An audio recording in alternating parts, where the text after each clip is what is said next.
Hello, and welcome to another episode of Experts of the Americas, a video series that brings together thought leaders from countries and industries across the hemisphere for short, in depth conversations on the most pressing issues of our time.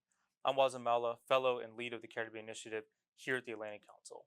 Today, I'm delighted to be joined by the Honorable Joseph Andall, Grenada's Minister of Foreign Affairs, Trade, and Export Development. Minister, thank you very much for being with us today. The minister has been serving in cabinet since 2022 and is recognized not just as a leader for Grenada, but also a leader throughout the wider Caribbean. He brings an exceptional background for today's conversation as we navigate how small countries like Grenada are able to navigate the international community and some of the challenges that come with it. Uh, Today's conversation comes at a very precarious moment for small islands like Grenada. There are changing geopolitics, market dynamics, and of course, countries like Grenada are facing numerous challenges such as climate change, energy insecurity, food insecurity, among a host of other issues as well. So, Minister, again, thank you very much for being here with us today, especially what is a busy week, and I would imagine a very busy year as well. First, would like to extend, our sympathy, our empathy for Hurricane Barrow's landfall in Grenada and the damage that it's caused, and hope everybody's doing well and recovering well also. Well, thank you, and I welcome this opportunity for this dialogue with you and your audience. Thank you also for your expressions of sympathy and solidarity with us following the passage of Hurricane Beryl. In fact, it was a really catastrophic event for a number of people. I think we had about 5 deaths related directly to the hurricane, 4 on Carriacou and 1 in Grenada. The islands of Carriacou and Petit Martinique took a severe battering. And there is another island that is occasionally inhabited by farmers and fisherfolk called Isle Rune that you don't hear people talking about. But there were about 12 to 15 houses on that island, and they were all demolished. So it's been a case of literally picking the pieces up, if you could find them, starting all over again. I must say that the rest of the Caribbean, the international community, they have really rallied with us, and we are in the process of recovery now, getting the lives and the livelihoods back together, getting Carriacou and Petit Martinique cleaned up. And though we still have lots of challenges directly related to the passage of that hurricane, we are confident that through our own efforts and with the intervention of the international community, we will be able to rebuild. No, that's excellent to hear that the international community has been so attentive to Grenada, during this significant challenge. I guess one of the challenges that this level of international attention unfortunately happens after disasters, and it isn't consistent when it comes to the numerous challenges that Grenada and the wider Caribbean is facing as well. So I would love to kind of get your thoughts on, what are some of the challenges that small states like Grenada are facing, as they navigate different relationships throughout the international community. So the challenges are very, very well known by now because our leaders continue to articulate them. The climate crisis, as you mentioned, massive coastal erosion, for example, in my end of the island, in the northern part, within the last 7 years in one section called Mount Rodney, we have lost about 60 meters of coastline, right? We are faced with the problems of a debt crisis. And that is exacerbated because usually after a disaster of that nature, we find it very difficult to access concessionary financing. And so we are forced again to borrow to finance recovery and reconstruction. So again, given the focus of the world and the relatively short attention span of world leaders, that makes it even more difficult for us. It's unfortunate that so many resources are invested, for want of a better word, in warfare and destruction, whereas a tiny fraction of that money that is spent on bombs and other weapons of mass destruction could go a long way towards creating the type of resilience that would help us to withstand and overcome the difficulties that we face whenever we are hit by one of these climate-related issues. Yeah. I mean, I completely agree, right? And I think that it's a drop in the bucket is what the Caribbean needs. Not just Grenada, but the whole of the Caribbean, especially the CARICOM countries. Maybe excluding Haiti. And but you're here in Washington, this week, and the United States is what I imagine is an important partner for Grenada.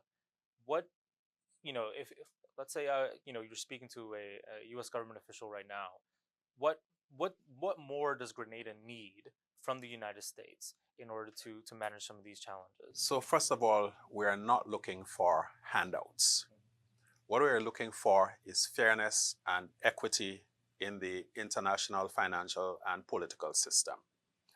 We believe that given the unique disadvantages we face in terms of small size, small populations, open and vulnerable economies, that many of the barriers that are placed in our way in terms of being able to access, and I'm not talking here specifically about the United States, but in a general sense, that small countries find it very difficult to have access to the markets in bigger countries.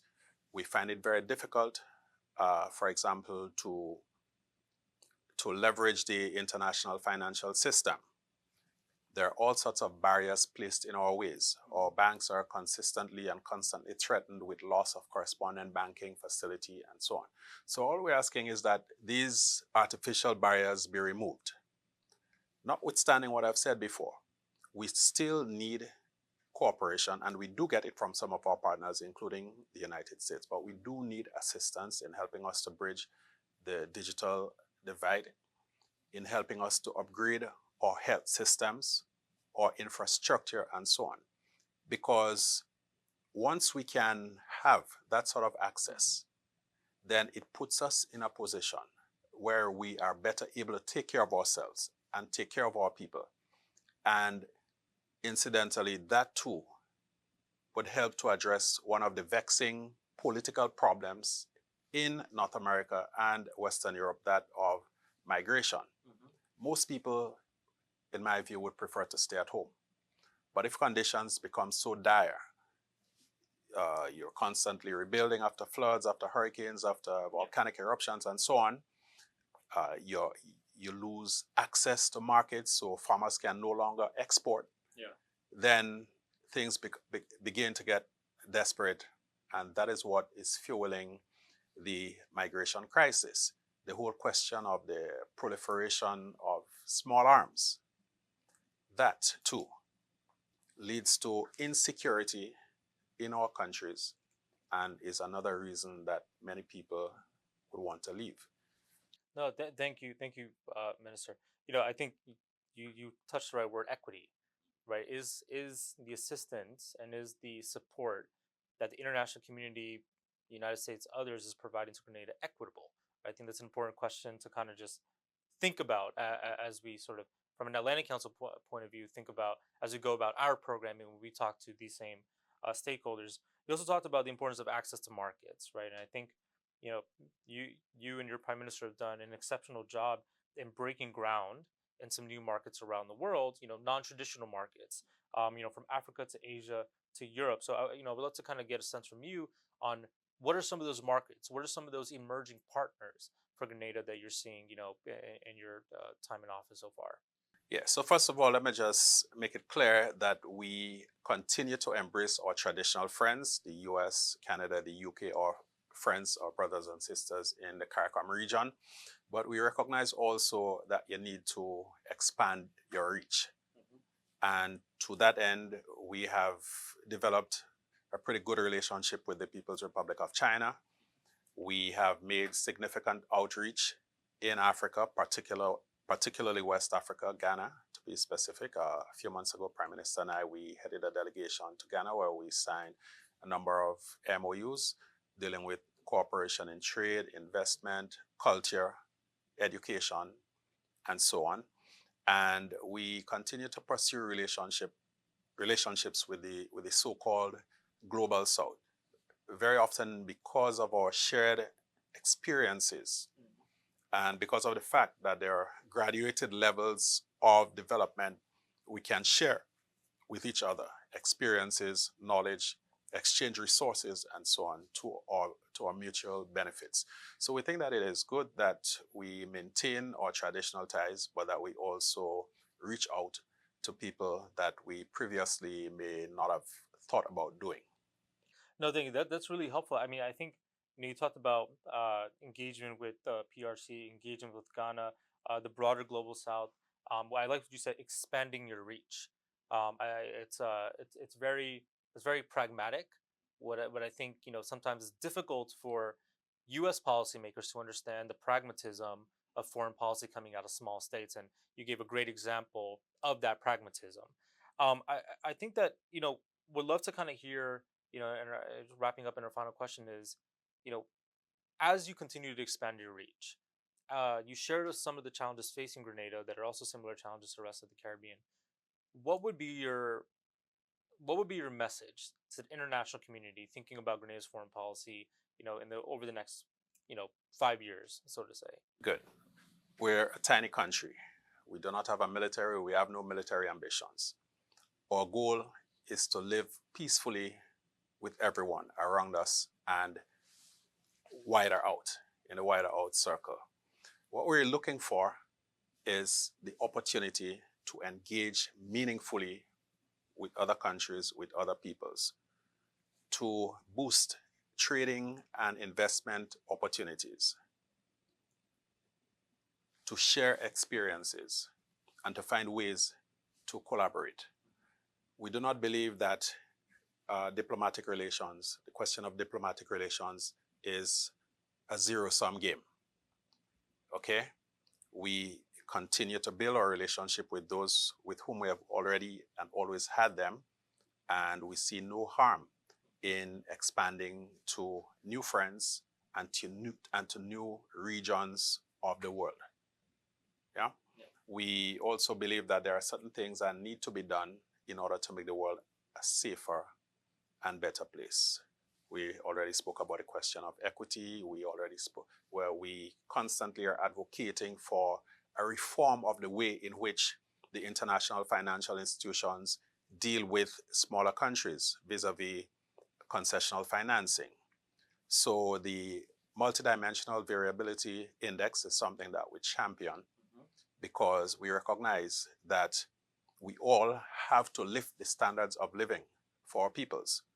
But at the same time, improvement should not lead to punishment, but to greater encouragement. Because GDP per capita may sound good on paper, high GDP or medium levels of GDP per capita. But remember, if you take the average wealth of Bill Gates and me, I too would be a billionaire. So yeah, so that is why we think that the MVI is a more equitable way of means of looking at eligibility for concessional financing, and the views of small countries must be taken into consideration, because without that, you would find that the system will continue to be unequal, and very often, because we do not have a lot of skin in the geopolitical chess games, if they were to listen to us, the big powers, if they were to take a little time off and go to the Caribbean, go to Grenada to cool out, we are confident that a lot of the problems that we are seeing in the world today would not disappear magically, but would be closer to rational solutions.